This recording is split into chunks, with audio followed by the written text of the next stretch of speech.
안녕하세요. 귀로 여는 세상, 영심이의 책방 가족 여러분, 환영합니다.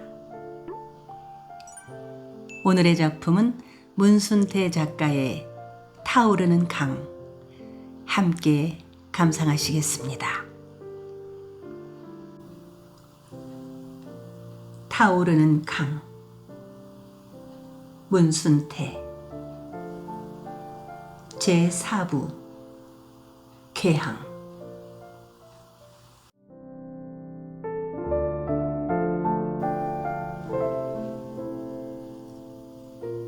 큰 벽시계가 무거운 추를 흔들며 5시를 알리자 순영은 딱딱한 나무 의자에서 천천히 일어나 시공서장의 널찍한 책상 뒤쪽 벽에 붙은 거울 앞으로 다가갔다. 순영은 거울을 들여다보며 푸수수하게 일어선 머리털을 손바닥으로 다독거렸다. 순영은 시공서장이 사무실에 있을 때는 되도록이면 키가 커 보이게 하려고 머리털을 푸수수하게 위로 부풀어 보이게 하였다가도 로드 서장이 없으면 다시 얌전하게 다독거리곤 하였다. 순영은 자신이 서양 여자에 비해 너무 키가 작은 것이 늘 마음에 걸렸다. 로드 서장이 자기를 어린아이 취급을 할까 걱정인 것이었다. 거울에 비쳐 보인 순영이는 어머니를 닮아 야리야리한 몸매에 동그란 얼굴이 탐스러웠다. 적당하게 솟은 코며 오목한 입, 발그레한 두 볼, 토련의 넓고 반들반들한 잎에 또르르 구르른 아침 이슬처럼 영롱한 눈이 잘 가꾸어 놓은 4월 화단의 분홍빛으로 피어나는 명자나무 꽃처럼 아름답게 보였다. 순영이 어머니는 딸의 얼굴이 표나게 고운 것 때문에 늘 걱정이었다. 꽃이 고우면 함부로 꺾으려드는 사람이 많은 이치로 여자가 너무 미색이면 문남정네들이 집적거리기가 일수인지라 자칫 잘못하면 신세 족치고 만다고 믿었다. 그러면서 그녀의 어머니는 순영이의 눈에 고단함이 엿보인다고 늘 걱정이었다. 그 눈 때문에 어머니는 순영이의 혼인을 서두르지 않았다. 맑은 하늘에 한 가닥 구름이 떠 있는 것과 같이 순영이의 초롱초롱한 눈에 한 줄기 우수의 검은 그림자가 머물러 있기 때문이라는 것이었다. 그러면서 그녀의 어머니는 순영이가 느지막하게 나이가 많은 남자한테 시집을 가야 상부살을 떼워 나갈 수가 있다고 하였다. 순영은 퇴근을 서두르느라 옷매무새를 추스르고 있었다. 미국인 로드 서장이 한성에 출장을 가고 없기 때문에 며칠 동안 순영은 한가로웠다. I love you.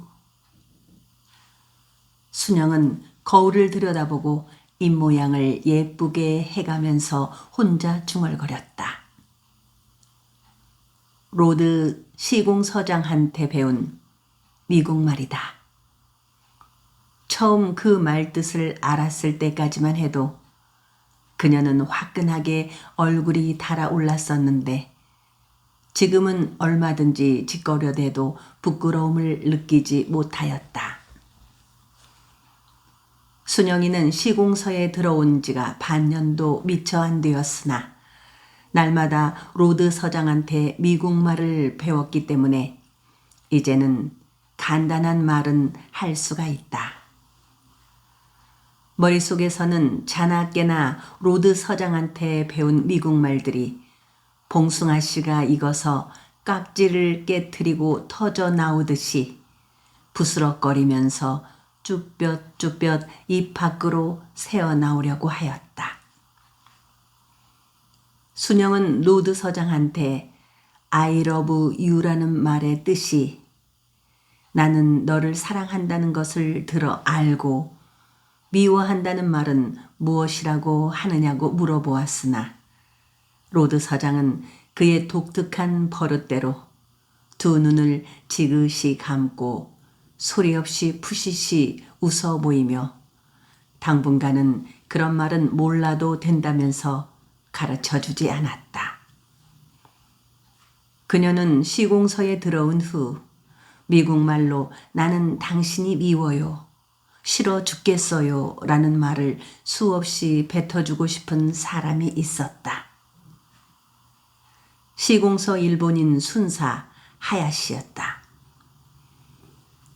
시공서는 제물포에 조계를 설정한 외국인들이 그들의 치안을 유지하기 위해 만든 외국인 경찰서였다. 벽돌로 지은 2층 건물이 두 채나 되었으며 직원으로는 미국인 로드 서장 외에 청국인 순사 1명과 일본인 순사 2명이 있을 뿐이었다. 순영이가 죽도록 싫어한 일본인 순사 하야시는 키는 작달막하지만 마치 곡식을 사레질하는 키를 거꾸로 세워놓은 것처럼 두 어깨가 떡 벌어진 25살의 젊은이다.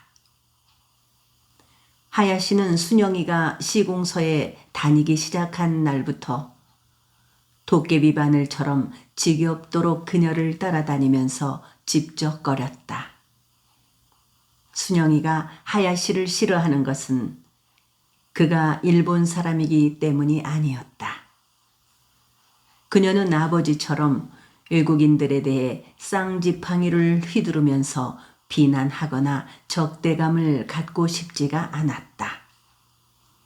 그런데도 하야시는 굳이 싫어하게 된 이유는 행동거지가 남자답지 못하고 느물스러워 그와 함께 있으면 마치 송충이가 몸에 기어다니는 것 같은 징그러움을 느끼게 하기 때문이었다.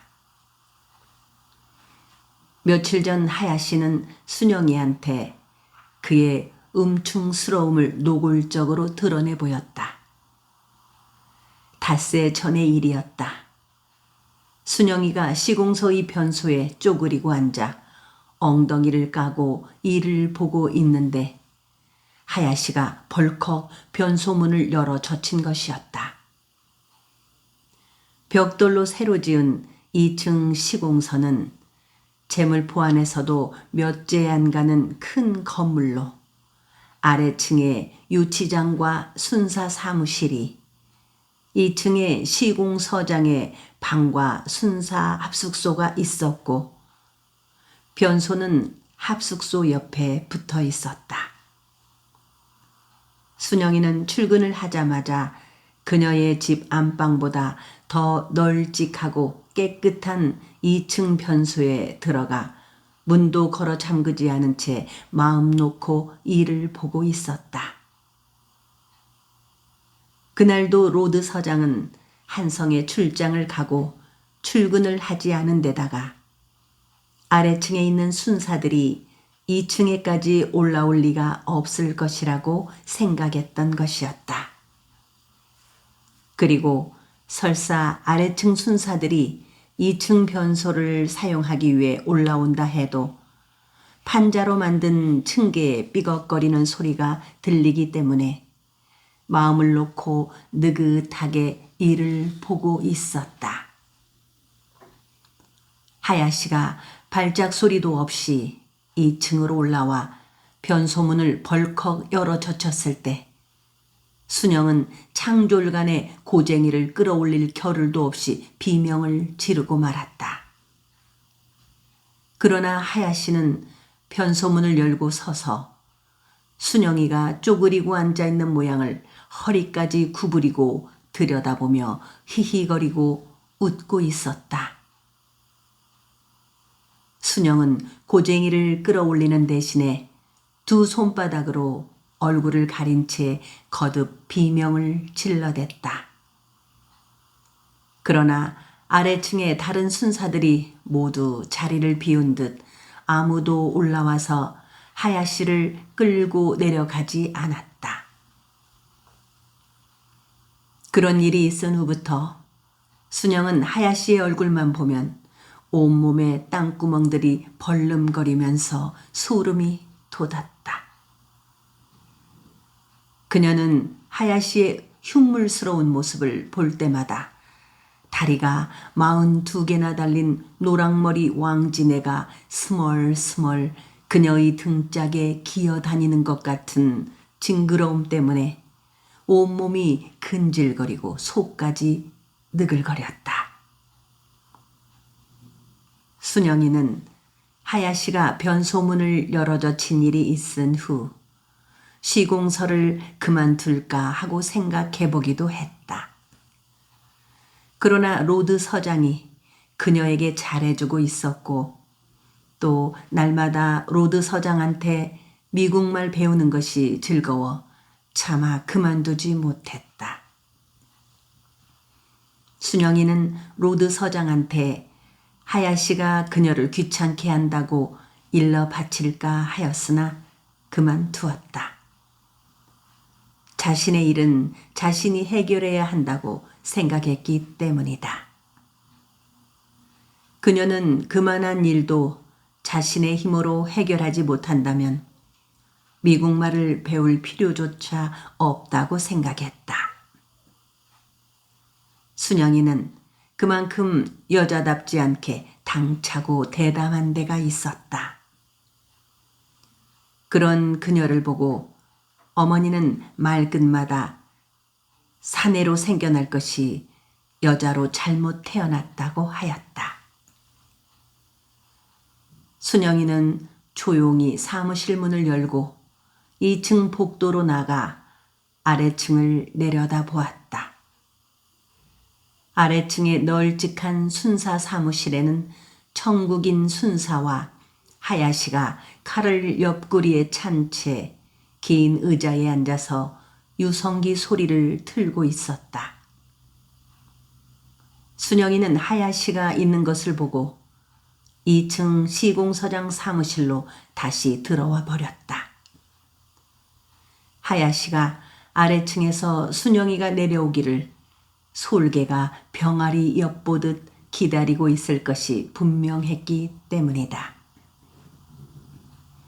어제도 하야시는 순영이가 퇴근하기를 기다렸다가 진득찰처럼 찰싹 달라붙어서 집 근처까지 따라오지 않았던가.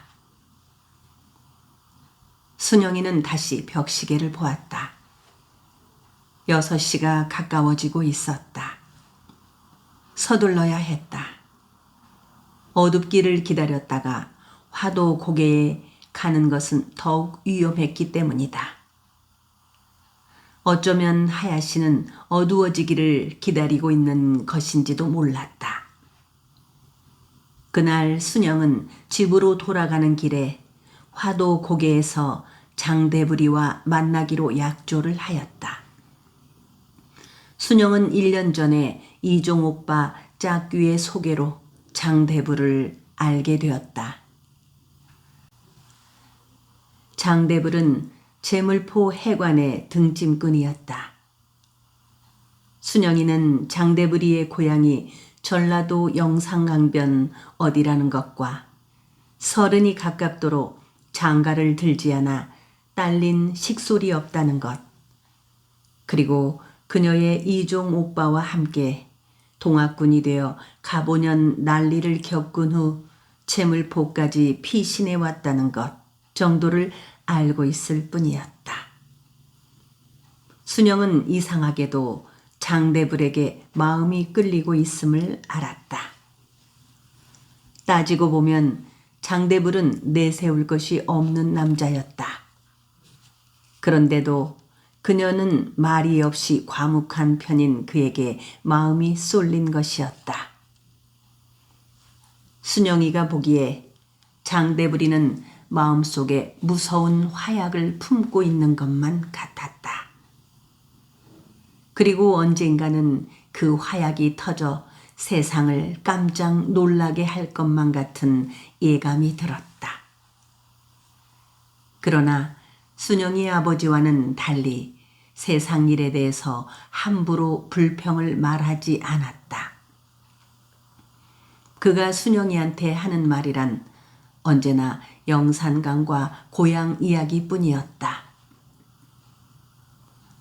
순영이는 대부리와의 만날 시간이 지난 것을 알고 서둘러 아래층으로 내려갔다. 화도 고개까지 따라오고 싶으면 따라오라는 배짱이었다.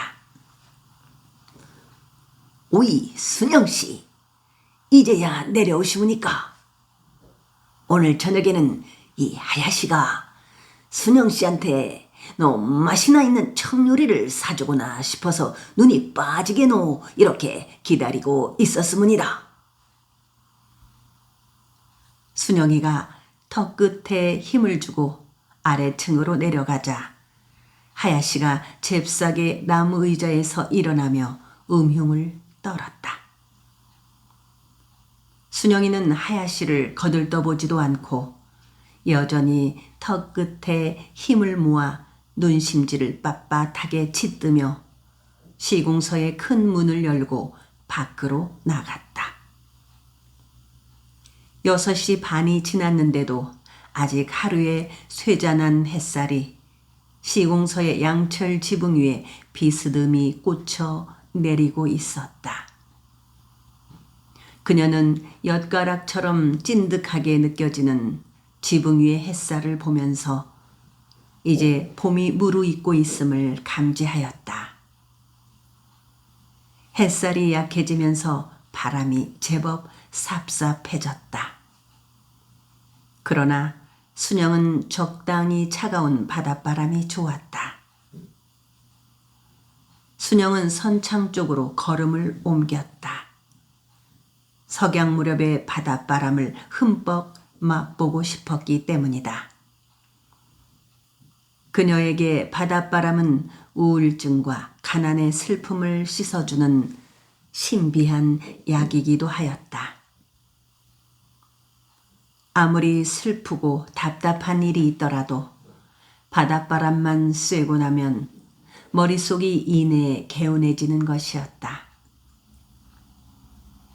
겨울바람은 날카롭지만 냉엄한 데가 있어서 좋았고 봄의 바닷바람은 부드러우면서도 신선해서 좋았으며 여름의 눅눅한 갯바람은 넉넉하면서도 어머니의 땀 냄새처럼 향기로워서 좋았고 가을의 메마른 바람은 파도에 뒤척이는 소리처럼 듣기 좋았다.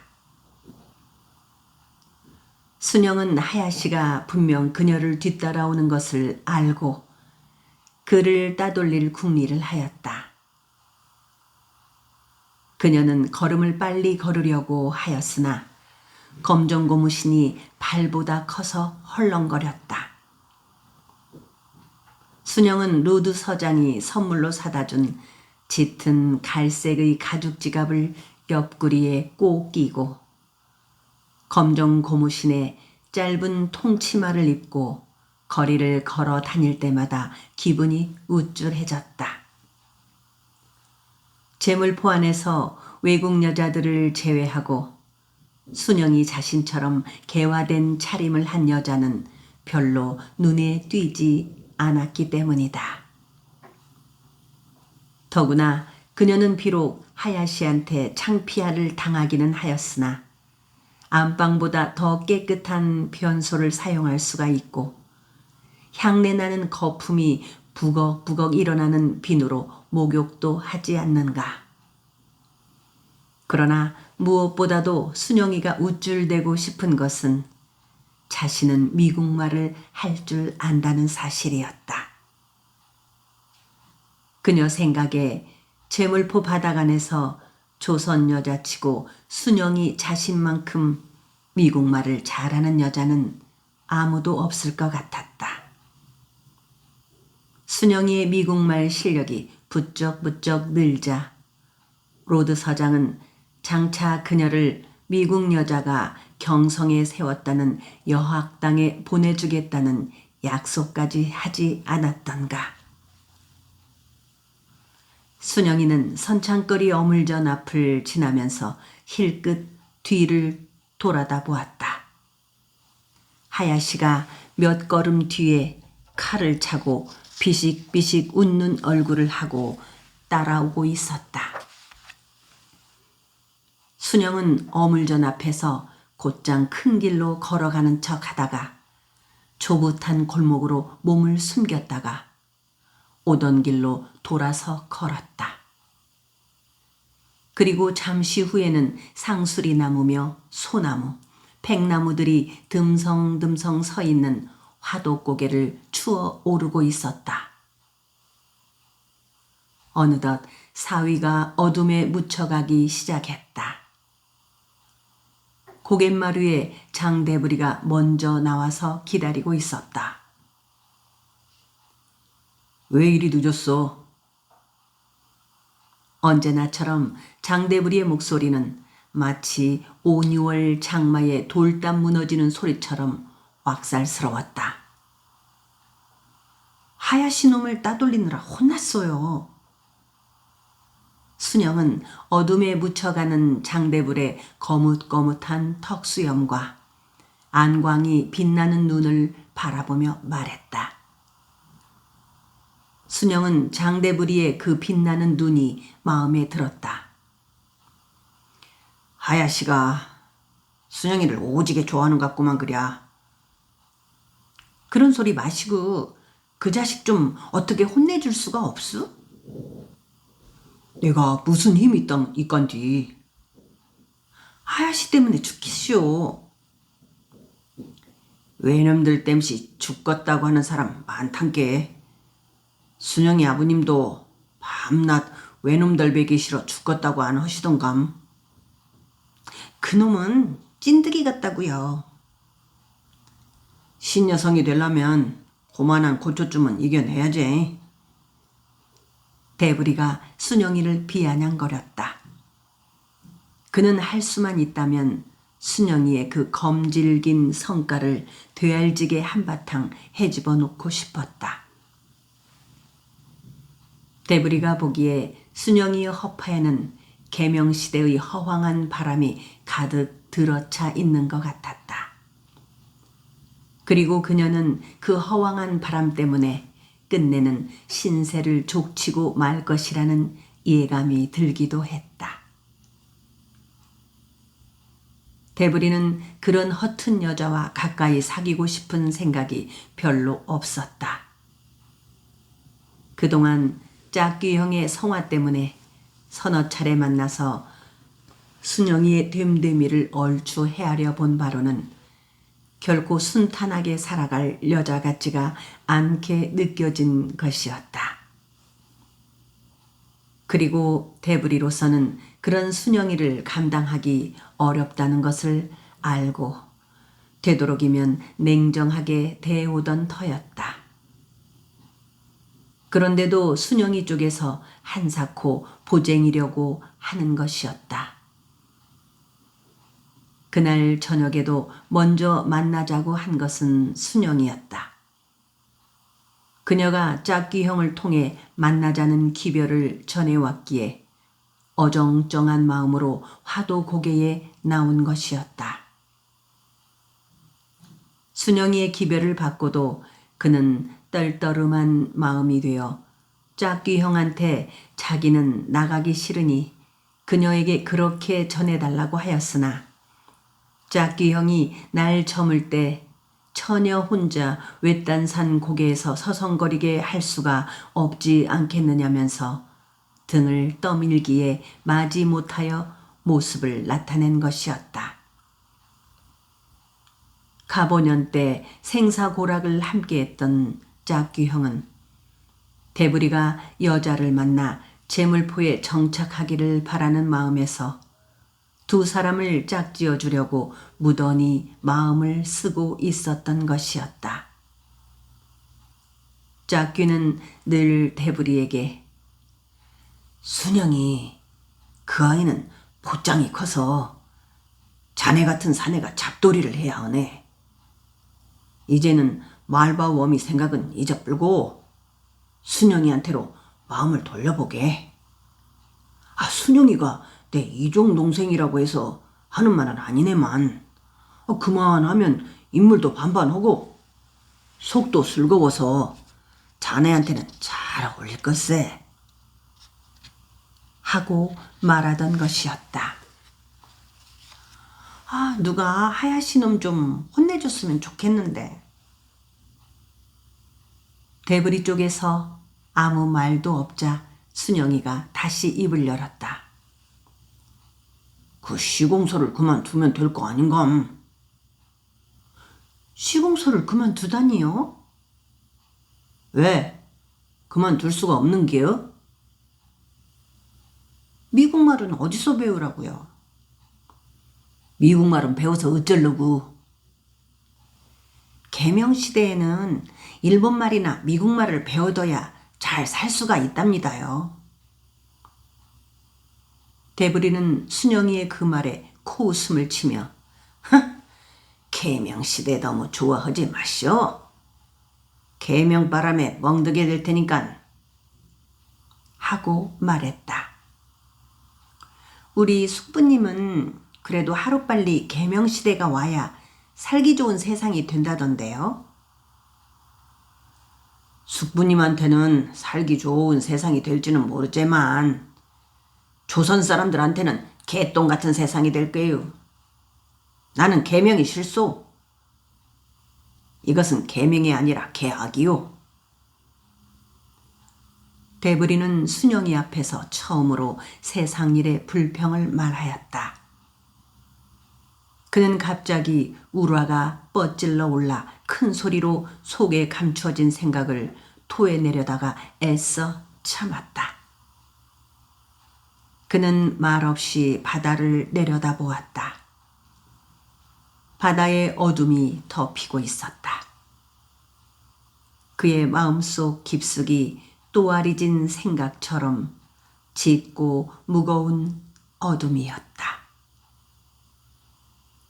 바다가 땅속 깊이 가라앉고 있는 듯 싶었다. 땅속 깊이 가라앉은 바다에서 어둠의 끈끈한 점액질들이 연기처럼 피어올랐다. 밤이 깊었는디 그만 내려갑시다. 대부리는 어둠에 묻힌 바다를 보며 나지막하게 말했다. 조금만 더 있다가 가요. 그러면서 순영이는 풀섭 위에 손수건을 깔고 앉았다. 대부리는 그대로 어둠 속에 박힌 말뚝처럼 서 있었다. 그는 고향 사람들을 생각했다. 대부리가 고향 새끼네를 떠나온 지도 벌써 3년이 훌쩍 지나갔다. 그는 갑오년 때 나주성 싸움에서 패한 후 새끼네를 떠나와서 짝귀 형과 함께 여기저기 떠돌음하다가 제물포까지 흘러 들어오게 된 것이었다. 그는 요즘아 갑자기 새끼네 식구들이 보고 싶어졌다. 자, 어서 그만 내려갑시다. 그러고 우리들 앞으로는 만나지 맙시다. 대부리의 말에 순영이가 후두둑 일어났다. 만나지 말자니요? 만나야 할 건덕지가 없지 않남요. 순영이는 앞으로 꼬부랑말 배워갖고 여학당에 들어간담서요. 헌디 나는 고작 세관창의 등짐꾼이 아니오. 계명 여성과 등짐꾼은 어울리지 않는구만요. 대부리는 그렇게 말하고 앞서 고개를 내려가기 시작했다. 하는 수 없이 순영이도 대부리의 뒤를 따랐다. 화도 고개를 내려오면서 대부리는 앞으로는 다시 순영이를 만나지 않으리라 결심하였다. 이상하게도 그는 순영이를 만나고 나면 기분이 거무죽죽하게 젖곤 하는 것이었다. 순영이만 만나면 괜히 우라가 치밀어 올랐으며 소식도 모르는 말바우 어미 생각이 그의 마음을 휘저었다. 그런 생각을 하고 있는 대부리의 뒤를 따라 내려오고 있는 순영이도 다시는 저런 멋대가리 없는 남자와 만나지 않아야겠다고 스스로 다짐을 하였다. 순영이는 대부리를 만날 때마다 그렇게 다짐을 하는 것이었으나 며칠이 못 가서 그와 같은 결심이 사그라져 버리곤 하였다. 그녀는 그런 자신의 심사가 얄밉기까지 하였다. 따지고 보면 대부리는 그녀보다 나이가 9살이나 많은 데다 근거도 없이 떠도름하는 등짐꾼에 지나지 않는 사람이었던 것이다. 그런데도 그런 남자한테 마음이 쏠리고 있는 자신이 싫었다. 단 하나 순영이의 마음에 드는 점이 있다면 그가 여느 남자들에 비해 사내답다는 것이었다. 그의 뚝뚝한 성질은 영락없이 그녀의 아버지를 닮았다고 생각했다. 그녀는 자상한 점이라고는 찾아볼 수 없고 선불맞은 멧돼지처럼 뻗세고 뚝뚝하기만 한 아버지를 결코 좋아하지 않으면서도 이상하게 아버지의 성미를 닮은 대부리한테 마음이 끌리고 있는 얄궂은 자신의 심사를 알 길이 없었다. 만나지 않으리라. 다시는 그에게 마음의 문을 열어주지 않으리라. 순영은 고개를 내려오면서 몇 번이고 자신에게 다짐했다. 함께 화도 고개를 내려오면서 아무도 먼저 입을 열지 않았다. 두 사람의 마음은 그렇듯 어둡게 닫혀 있었다. 저녁바람이 적당하게 불어와 우물하게 가라앉은 두 사람의 마음을 더욱 무겁게 만들었다. 다시는 만나지 않겠다고 서로들 마음속으로 다짐을 했으면서도 그들은 저마다 기분이 언짢은 것이었다. 언짢은 정도가 아니고 마치 오랫동안 정분을 나누다가 헤어지기라도 하는 것처럼 마음이 허전하기까지 한 것이었다. 하기야 그들이 서로 알게 된 것도 벌써 1년이 지났다. 그동안 그들은 한솥밥을 먹으면서 기스락물에 토마루 구멍 뚫리는 푼수로 서로의 마음에 알게 모르게 정남이가 스며들게 되었던 것이다. 대부리는 순영이를 집에까지 바래다 주었다.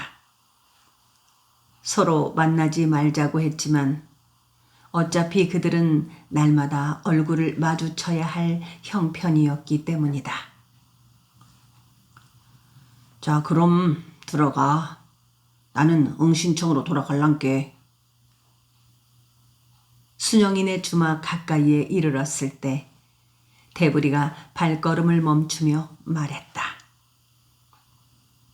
그가 순영이에게 반말을 한 것은 오니처럼 대하고 살자는 뜻에서였다.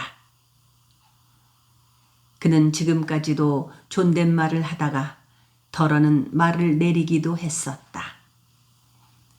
순영이는 대부리의 말에 심풍스럽다는 듯 한마디의 대꾸도 없이 고산 모퉁이를 돌아가 버렸다.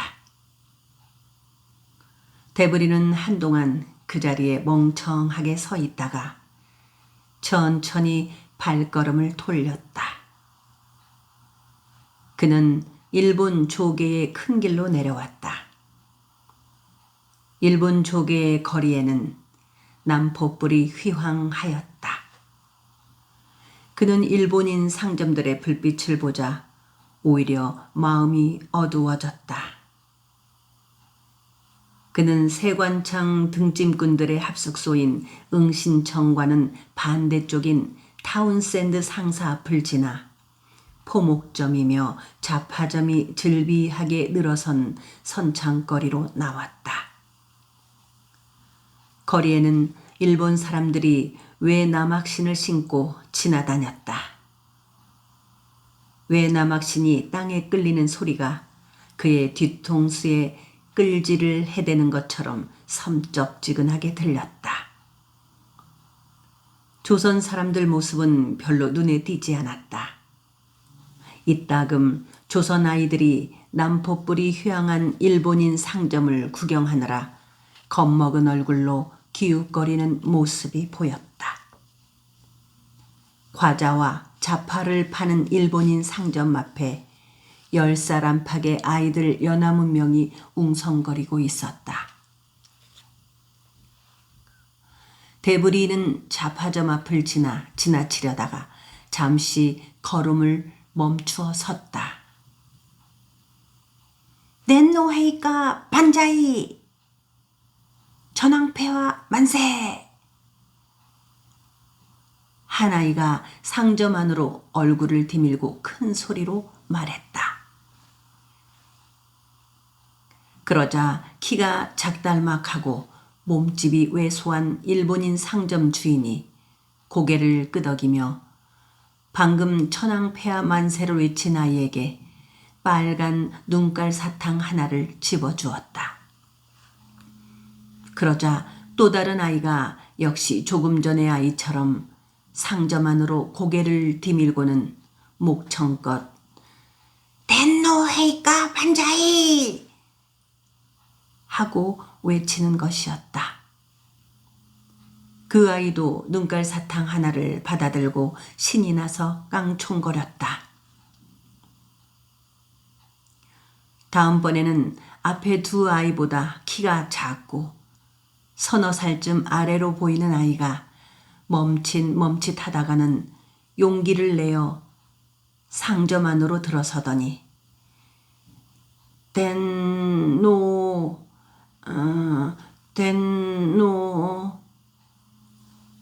하고 얼버무녔다. 그러자 안경을 코끝에 걸친 늙은 상점 주인이 인상을 일그러뜨리며 지가타 소노스키 틀렸다. 다음 놈 하고 신경질적으로 소리쳤다. 그러자 뒤통수에 버짐이 피어 외삼촌 산소 벌초에 놓은 것처럼 옹긋종긋 볼성 사납게 머리를 깎은 아이가 무안에서 울음을 터뜨릴 것 같은 얼굴로 상점에서 나와버렸다. 소노스키! 일본인 상점 주인이 소리쳤다.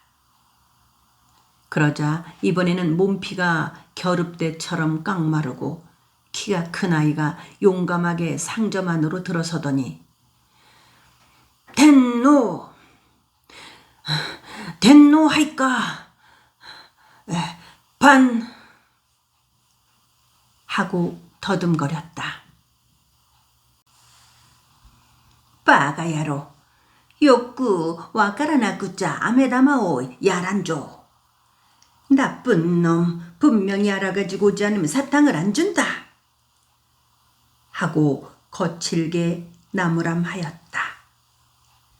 그러자 깡마른 아이가 놀라 뒷걸음질을 쳤다. 다음 놈.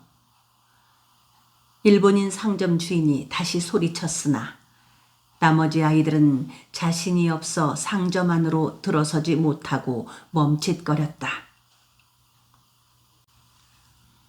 그러자 일본인 상점 주인은 아이들을 향해 욕구 와카라나꾸자 아메다마오 야란조 라고 큰 소리로 말하며 닭을 쫓듯 손을 휘저었다.